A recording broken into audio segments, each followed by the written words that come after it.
Hello and welcome to this video series on getting started with Apache Kafka.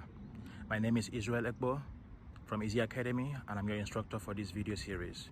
Now, in the previous video, we covered the different Apache Kafka ecosystem components, their responsibilities, and how they interact with each other.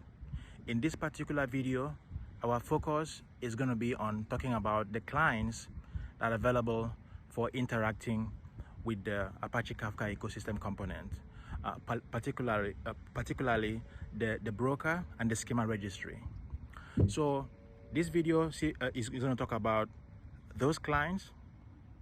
It's also going to talk about the programming languages that they support and some of the features that are present or missing with these libraries and frameworks. So let's get started with the first one. So we have the following frameworks. We have the C++ client that supports C and C++. We have the Go client if you're working with Golang. We also have Java. We have .NET, which can support .NET Core and .NET Framework. And then we have Python. So next, we're going to take a look at some of the features that are present or missing in each of these different frameworks. So these frameworks are very cool and they're very easy to install and use. So one thing that is common with all of them, like I said before, is that they are easy to download and to set up and get started. So let me walk you through all the different features that are available and the ones that are supported by each framework and the ones that are not supported. So the first one I want to talk about is the admin API. Now the admin API allows you to interact with the cluster to understand what is going on with the brokers and the topics.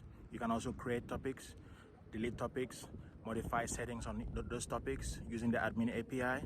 So all the 5 major frameworks do support interaction with the admin API. So the C and C++ framework, the Go, Java, .NET and Python framework all support interacting with the admin API. The next feature is exactly one semantics.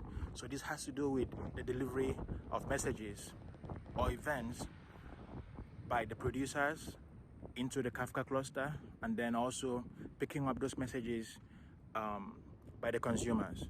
So exactly one semantic is something that we're going to cover later on down the line. But exactly one semantics is supported by all of these frameworks. The next thing is the idempotent producer. So idempotent is a word that means that you can continue to perform a particular operation multiple times without incurring side effects. So the idempotent producer is a feature that is present in all the 5 major Kafka client frameworks that I'm talking about. So C, C++, Go, Java, .NET and Python all support the idempotent producer. Then the next one is record headers. So if you're using record headers in your framework, you can also use all these clients and that is supported. Now when it comes to schema registry is the ability to keep track of all the different data structures for each of the topics. So as they evolve, you can use the schema registry to take a look at that. Now the Go client does not support that, but all the other clients do support schema registry. Another thing that is not supported by all of them is the custom partitioner. So if you're using the custom partitioner, the Go and the .NET clients do not support that, but you can use the C, the Java and the Python clients, and that will be supported in there. Now the next thing that I want you to take a look at is the topic metadata API. So the topic metadata API is supported by all the clients. So if you're using the C, Go, Java, .NET and Python clients, this is all supported. So that is all I wanted to cover in this particular video. In my next video, I'm going to take a look at how to use the Java client specifically to interact with the Kafka broker to push those events into the broker and then see what happens. So we're going to cover all the different scenarios that are involved with writing messages into the Kafka cluster using the producer API. So until then, if you like this video, please feel free to give it a thumbs up, and also subscribe to my channel.